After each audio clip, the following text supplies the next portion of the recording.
లోని గ్రామ సచివాలయాన్ని ఎమ్మెల్యే పల్లె సింధూరారెడ్డి ఆకస్మికంగా తనిఖీ చేశారు. ఉదయం 10 గంటలు దాటినా సచివాలయానికి తాళం వేసి ఉండటంపై ఆమె ఆగ్రహం వ్యక్తం చేశారు.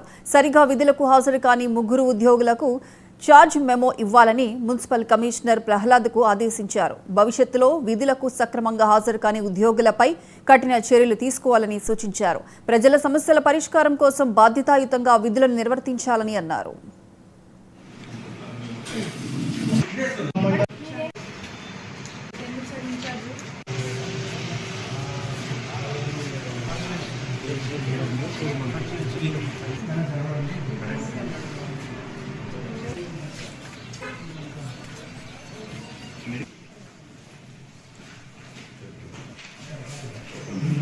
లైట్